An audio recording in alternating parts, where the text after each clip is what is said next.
সেটি হলো, অতীত নিয়ে সবসময় পড়ে থাকলে এক চোখ অন্ধ, আর অতীতকে যদি আমরা ভুলে যাই তাহলে আমাদের দু চোখই অন্ধ।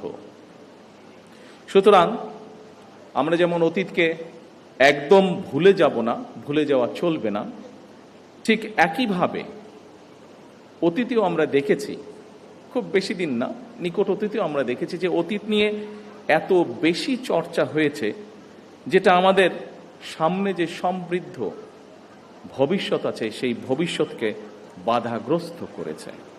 বাংলাদেশের স্বাধীনতা এবং মুক্তিযুদ্ধের অন্যতম অনিবার্য চরিত্র শহীদ রাষ্ট্রপতি জিয়াউর রহমান।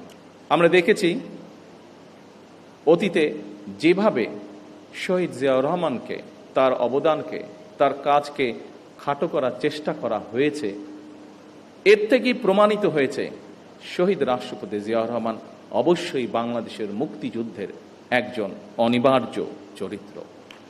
আমি শুরুতেই 1971 সালের মহান মুক্তিযুদ্ধের সকল শহীদদের প্রতি গভীর শ্রদ্ধা জানাই। স্বাধীনতার ঘোষক শহীদ রাষ্ট্রপতি জিয়াউর রহমান সহ বাংলাদেশের স্বাধীনতা ও মুক্তিযুদ্ধের ইতিহাসের সকল জাতীয় নেতৃবৃন্দকে কৃতজ্ঞতা জানাই। সকল বীর মুক্তিযোদ্ধা, আহত ও পঙ্গু মুক্তিযোদ্ধা এবং মুক্তিযুদ্ধকালীন বাংলাদেশের সাহসী জনগণের অবদানকে স্মরণ করছে, যাদের অনন্য অবদানে আমাদের আজকের এই স্বাধীন বাংলাদেশ। সম্মানিত উপস্থিতিবৃন্দ,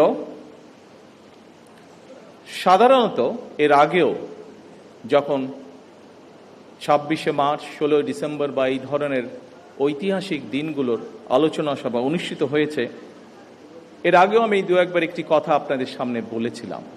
সেই কথাটা দিয়েই আজকে আমার খুবই সংক্ষিপ্ত বক্তব্যটি উপস্থাপন করতে চাইছি।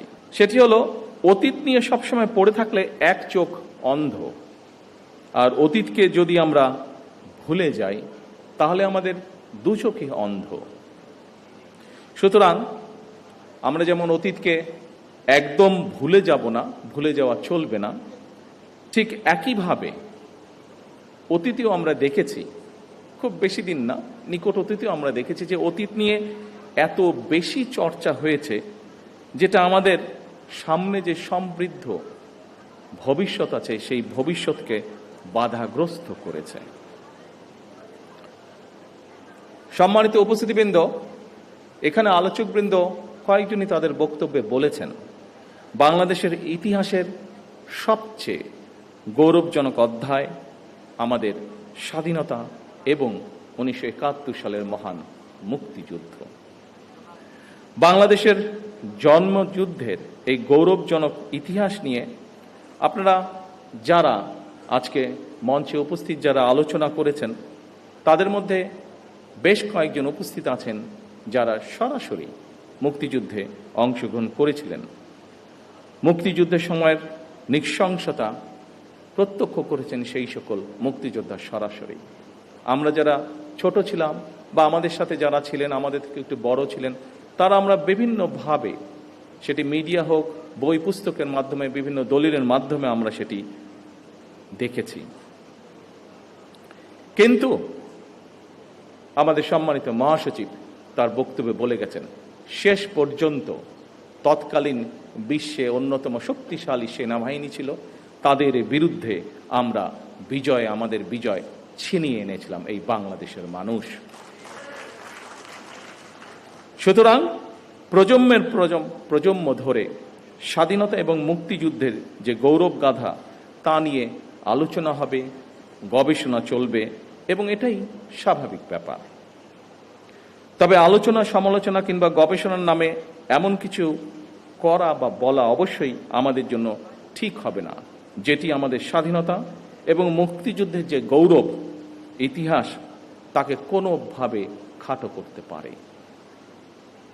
সম্মানিত উপস্থিতিবৃন্দ, সম্মানিত সভাপতি, মঞ্চে উপস্থিত আলোচকবৃন্দ, বাংলাদেশের স্বাধীনতার ঘোষণা এবং এর প্রেক্ষাপট নিয়ে আপনাদের বক্তব্যে অনেক তথ্য উঠে এসেছে, অনেক অজানা তথ্য যা এই মঞ্চে এই মঞ্চে সহ অথবা সামনে যারা বসে আছেন, বাইরেও বহু মানুষ আজকের এই আলোচনা শুনছেন, অনেকেরই হয়তো অনেক কিছু জানা ছিল না, কিন্তু আলোচকবৃন্দের বক্তব্যে আজকে এই রকম অনেকগুলো বিষয় উঠে এসেছে। আজকে বাইরে এখানে আসার সময় আমি দেখেছি তরুণ প্রজন্মের অনেক সদস্য ভিতরে আসতে পারেননি, জায়গা সংকুলনের কারণে তারা ভিড় করেছেন। আমি একটু আগে মহাসচিব সাহেবকে বলছিলাম, আমাদের এখানে ভেতরে হলরুমেও আজকে অনেক নতুন তরুণগুলো আমরা দেখতে পাচ্ছি। সেই তরুণ প্রজন্মের দৃষ্টি আকর্ষণ করে খুব সংক্ষেপে দু একটি কথা আমি বলতে চাই। বাংলাদেশের স্বাধীনতা এবং মুক্তিযুদ্ধের অন্যতম অনিবার্য চরিত্র শহীদ রাষ্ট্রপতি জিয়াউর রহমান। আমরা দেখেছি অতীতে যেভাবে শহীদ জিয়াউর রহমানকে, তার অবদানকে, তার কাজকে খাটো করার চেষ্টা করা হয়েছে, এর থেকেই প্রমাণিত হয়েছে শহীদ রাষ্ট্রপতি জিয়াউর রহমান অবশ্যই বাংলাদেশের মুক্তিযুদ্ধের একজন অনিবার্য চরিত্র। কিন্তু সম্মানিত উপস্থিতিবৃন্দ, শহীদ রাষ্ট্রপতি জিয়াউর রহমান হঠাৎ করেই কিন্তু স্বাধীনতার ঘোষণাটি দেননি। শহীদ জিয়া প্রথম জীবনে অবশ্যই একজন রাজনৈতিক কর্মী ছিলেন না, তিনি একজন সামরিক সৈনিক ছিলেন। তবে তিনি বাংলাদেশের স্বাধীনতার যে স্বপ্ন, সেটি যে তার মনের মধ্যে সেই বোধ শক্তির পথ থেকে লালন করতেন, এটি কিন্তু তার একটি লেখায় ফুটে উঠেছে। স্বাধীনতার চিন্তা চেতনা যে তিনি ধারণ করতেন, একটি স্বাধীন বাংলাদেশের জন্য যে তার একটা দীর্ঘ মানসিক প্রস্তুতি ছিল, সেটি আমরা তার একটি লেখা থেকেই পরিষ্কারভাবে বুঝতে পারি। কথাগুলো আমার নয়, কথাগুলো কারো মন গড়াও নয়, এই কথাগুলো আমরা তার নিজের লেখনী থেকে আমরা জানতে পারছি। আমরা স্বাধীনতা এবং মুক্তিযুদ্ধ নিয়ে শহীদ জিয়ার নিজের লেখা একটি প্রবন্ধ আছে। প্রবন্ধটির নাম একটি জাতির জন্ম। সেখানেই এই কথাটি আমি আগেও বলেছিলাম, একটি জাতির জন্ম প্রবন্ধটি, সেখানে প্রবন্ধটি যথেষ্ট বড়। আমি খুব সংক্ষেপে সেই প্রবন্ধের দু একটি লাইন আপনাদের সামনে বলবো, যেখান থেকে পরিষ্কার হয়ে যাবে পুরো বিষয়টি। এই প্রবন্ধের মাধ্যমে আমরা জানতে পারি যে স্বাধীন বাংলাদেশ, সার্বভৌম একটি বাংলাদেশের স্বপ্ন বহুদিন যাবৎ শহীদ জিয়ার মনে শহীদ জিয়া লালন করছিলেন।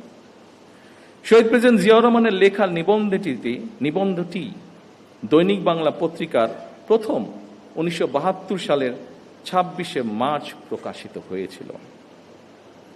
এই প্রবন্ধটি ছিল বাংলাদেশের প্রথম স্বাধীনতা দিবস।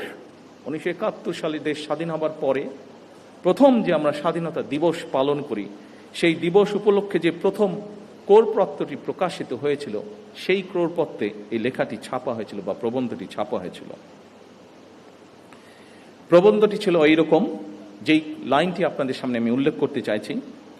এই প্রবন্ধটি বা নিবন্ধটির শেষ প্যারায় শহীদ জিয়াউর রহমান লিখেছিলেন, তখন রাত 2:15 26শে মার্চ 1971 সাল। রক্তের আখরে বাঙালির হৃদয়ে লেখা একটি দিন। বাংলাদেশের জনগণ চিরদিন স্মরণ রাখবে এই দিনটিকে, স্মরণ রাখবে, ভালোবাসবে। এই দিনটি তারা কোনোদিন ভুলবে না, কোনো দিন না। এভাবেই উনি লিখেছিলেন। সম্মানিত উপস্থিতিবৃন্দ, 1971 সালের 26শে মার্চ রাত 2:15 কি হয়েছিল, আমি মনে করি স্বাধীনতা এবং মুক্তিযুদ্ধের ইতিহাস নিয়ে যারা গবেষণা করেন, এই তথ্যটি অবশ্যই তাদের জন্য একটি গুরুত্বপূর্ণ দলিল হতে পারে। কারণ শহীদ জিয়ার লেখা এই 1972 সালের প্রবন্ধটি যখন প্রথম প্রকাশিত হয়েছিল, তখন কিন্তু মাত্র মুক্তিযুদ্ধ শেষ হয়েছে। যারা মুক্তিযোদ্ধা ছিলেন, যারা মুক্তিযুদ্ধের সঙ্গে প্রত্যক্ষ বা পরোক্ষভাবে জড়িত ছিলেন, তারা কিন্তু প্রত্যেকেই তখন বেঁচে ছিলেন, যারা বেঁচে ছিলেন যুদ্ধের শেষের পরে। এই প্রবন্ধটি প্রকাশিত হওয়ার পরে কারো পক্ষ থেকেই আমরা কোনো রকম এমন কিছু আপত্তি বা এমন কিছু কথা পাইনি যা এই প্রবন্ধ বা লেখাটিকে কন্ট্রাডিক্ট করে। শহীদ জিয়ার এই প্রবন্ধটি যে শুধু 1972 সালের 26শে মার্চই প্রকাশিত ছিল তাও নয়, আরেকটি কবে প্রকাশিত হচ্ছে সেটি আমি বলছি, এবং সেই সময়টি বলার মাধ্যমে এখানে আলোচকবৃন্দ কিছু কিছু বিষয় বলেছিলেন সেই সময়কার রাজনৈতিক প্রেক্ষাপট বা বিতর্ক। পরবর্তীতে আমরা দেখেছি শহীদ জিয়াকে খাটো করার জন্য বহু অপচেষ্টা হয়েছে, কিন্তু এখন আপনাদেরকে যেই কথাটি বা যেই তথ্যটি আমি দিব বা যেই কথাটি বলবো তার মধ্যে থেকে একদম সঠিক যুক্তি তর্কের মাধ্যমে প্রমাণিত হয়ে যাবে যে শহীদ জিয়াকে খাটো করার চেষ্টা করা হয়েছে। কিন্তু আগেই আমি বলেছি যা সত্য তা সত্যই। শহীদ জিয়া যে মুক্তিযুদ্ধের একজন অনবদ্য চরিত্র, এটিকে লুকানোর কোনোই উপায় নেই। সম্মানিত উপস্থিতিবৃন্দ, শহীদ জিয়ার নিবন্ধনটি 1974 সালে আবারও প্রকাশিত হয়েছিল সাপ্তাহিক বিচিত্রা। বিচিত্রা নামে একটি ম্যাগাজিন ছিল সাপ্তাহিক, সেটিতে প্রকাশিত হয়েছিল। শহীদ জিয়ার লেখা একটি জাতির প্রবন্ধ লেখাটি আমাদের মুক্তিযুদ্ধের একটি অনন্য দলিল।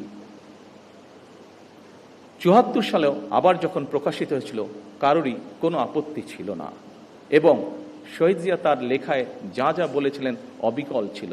সেই সময় সরকারে কারা ছিল, রাজনৈতিকভাবে কারা কোথায় অবস্থান করছিল, আমাদের কম বেশি প্রত্যেকেরই ধারণা আছে।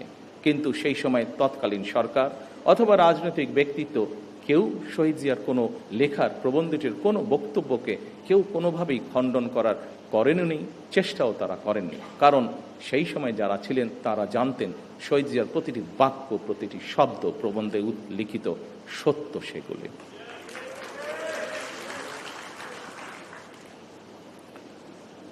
সম্মানিত সভাপতি, মঞ্চে উপস্থিত সুধীবৃন্দ, সম্মানিত নেতৃবৃন্দ, আমার সামনে উপস্থিতিবৃন্দ, সাংবাদিক ভাইরা, প্রিয় সহকর্মী ভাই বোনেরা, বছরের পর বছর এমনকি যুগের পর যুগ ধরে বিশ্বের যেখানে যারা স্বাধীনতার লড়াই করেছেন, সংগ্রাম করেছেন, একমাত্র তাদের পক্ষেই উপলব্ধি করা সম্ভব স্বাধীনতার মূল্য কতখানি।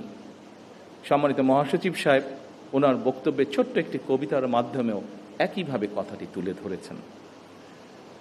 আমরা যদি একটু পাশে তাকাই তাহলেই দেখতে পারবো স্বাধীনতার গুরুত্ব এবং তাৎপর্য উপলব্ধি করতে পারছে স্বাধীনতাকামী ফিলিস্তিনের মানুষ। লক্ষ প্রাণের বিনিময়ে আমরা 1971 সালের আমাদের স্বাধীনতা অর্জন করেছি। হাজারো প্রাণের বিনিময়ে আমরা 2024 সালে দেশ এবং স্বাধীনতা রক্ষা করেছি। সম্মানিত সহকর্মীবৃন্দ, এখানে আজকের এই আলোচনা সভায় আমার সামনে এরকম অনেকে উপস্থিত আছেন যারা 2024 সালের সাক্ষ্য। 2024 সালে যারা বিভিন্ন প্রতিকূল পরিস্থিতির ভিতরে থেকেও, বিভিন্ন অত্যাচার নির্যাতন সহ্য করেও আপনারা কিভাবে প্রতিরোধ গড়েছিলেন, কিভাবে আপনারা স্বৈরাচারকে দেশ থেকে বিতাড়িত করেছিলেন। আমরা আমাদের বহু সহকর্মীকে সেদিন হারিয়েছি।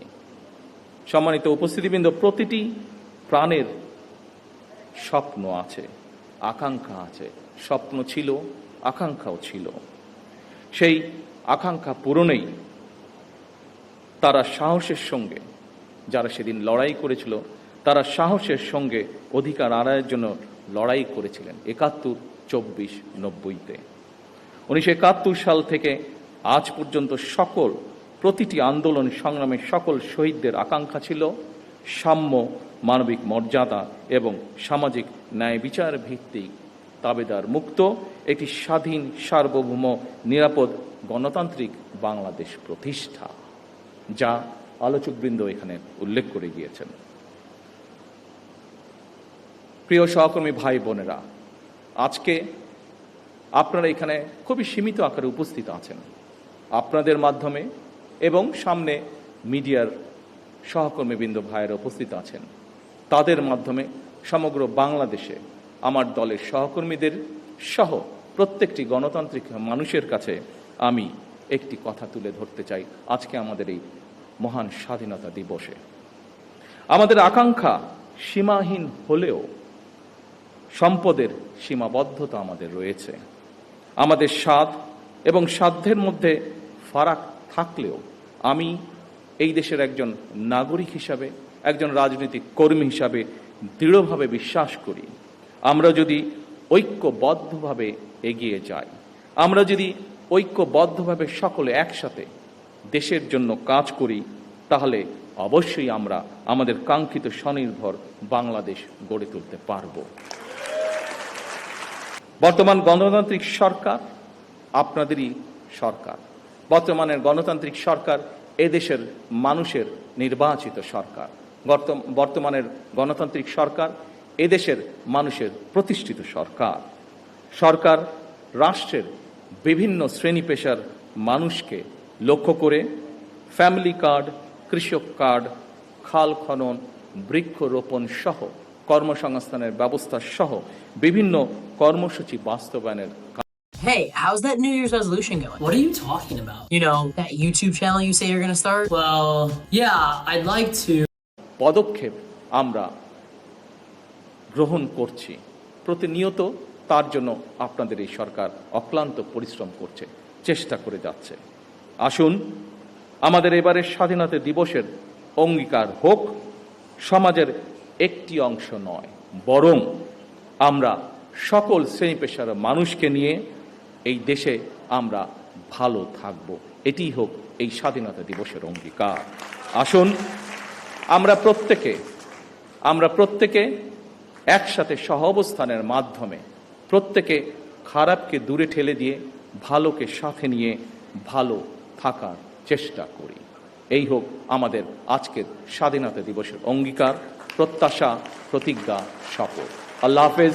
বাংলাদেশ জিন্দাবাদ।